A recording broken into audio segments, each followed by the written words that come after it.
Nobody knew it at the time, but we were watching the end of an era. Not because Conor McGregor lost, because he disappeared. Go back to July 10th, 2021, UFC 264. Conor McGregor versus Dustin Poirier. The trilogy. The arena was electric. The rivalry was personal. The expectation was simple. Win this fight, and Conor is right back in the title conversation. Then, the first round ended. Conor stepped backward. His left leg snapped underneath him. The doctor waved it off. Just like that, one of the biggest stars the sport has ever seen was gone. Most fans thought he'd be back in a year. Almost nobody imagined they'd spend the next 5 years wondering if they'd ever see the same Conor again. This isn't really the story of a broken leg. It's the story of everything that happened afterward. Year one started with hope. If you go back and watch the interviews from those first few months, the mood wasn't depressing. It was optimistic. Conor was posting rehab videos. He was showing himself learning to walk again, then lifting weights, then hitting pads. Every update felt like progress. The message was always the same: I'll be back. Fans believed him because they'd seen Conor overcome obstacles before. This was the guy who predicted impossible things, then somehow made them happen. Nobody questioned whether he would recover. The only question was when. But here's what nobody was paying attention to. The UFC wasn't slowing down while Conor healed. That's the first lesson of this story. The octagon doesn't wait. Every Saturday night, somebody else gets the spotlight. Every month, another contender arrives. Every year, another champion takes over. If you're gone long enough, your division forgets what it felt like when you were king. And that's exactly what started happening. Think about the lightweight division. When Conor got hurt, there were still debates about who would control the future.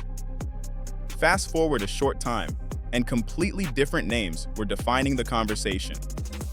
The division had moved on. Fans had moved on. The headlines had moved on. Conor wasn't the center of the UFC anymore. That wasn't because people stopped caring. It was because the sport refuses to stand still. Then came year two. This is where things became strange.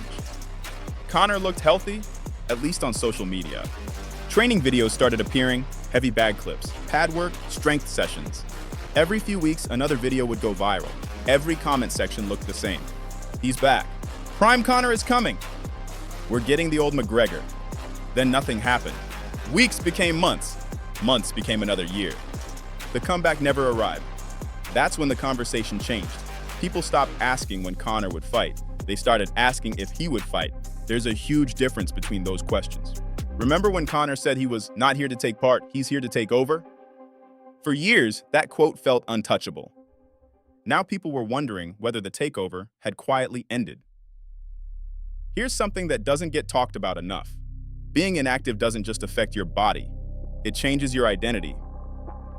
For nearly a decade, Conor McGregor's life revolved around fight camps, weight cuts, opponent study, media tours, fight week, competition.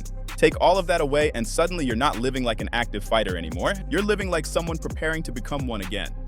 Those aren't the same thing. Then came year three.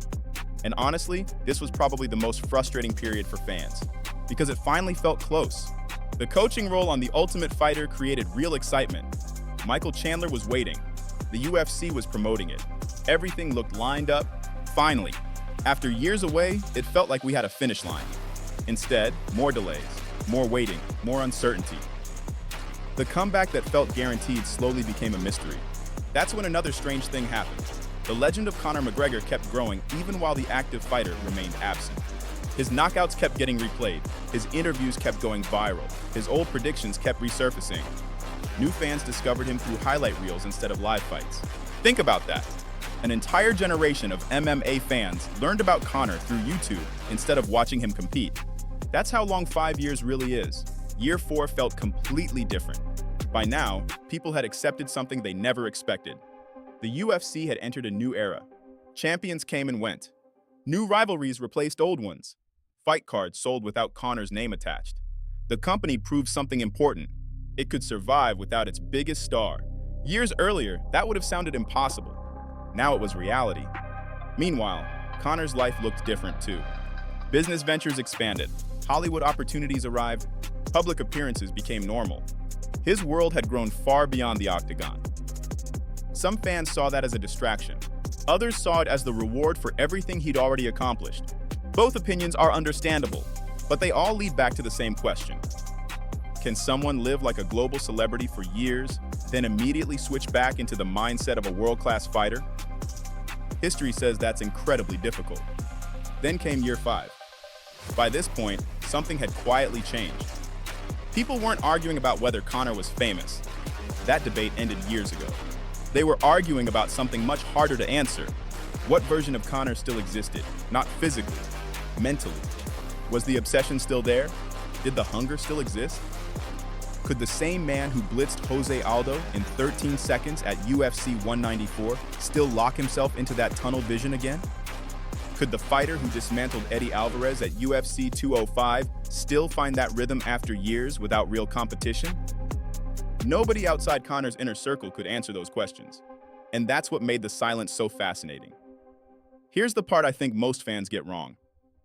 They assume those 5 years were wasted. I don't. Recovering from an injury that's severe isn't wasted time. Building a business isn't wasted time. Spending time with family isn't wasted time.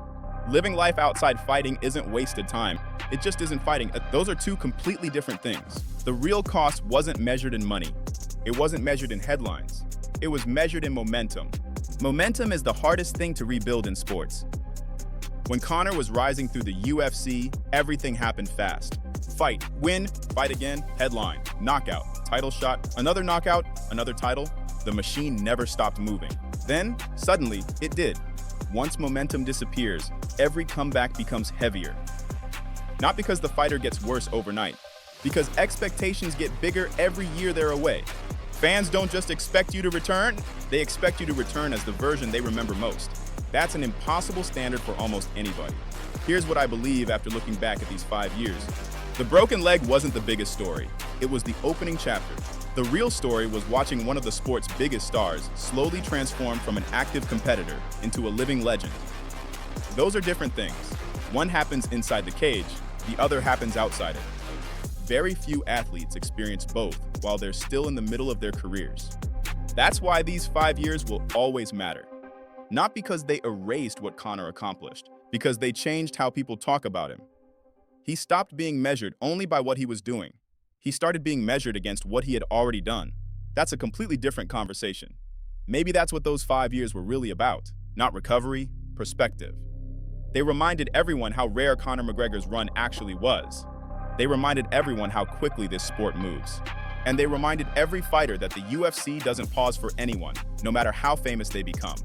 Whether Conor fights again or not, those 5 years have already become part of his legacy. Not the loudest part, not the most exciting part, but maybe the most important. Because they showed that even the biggest star in mixed martial arts couldn't stop time. He could only decide what to do when it was finally his turn to step back into the spotlight. Tell me I'm wrong. Was the biggest thing Conor lost during those 5 years his timing or his momentum?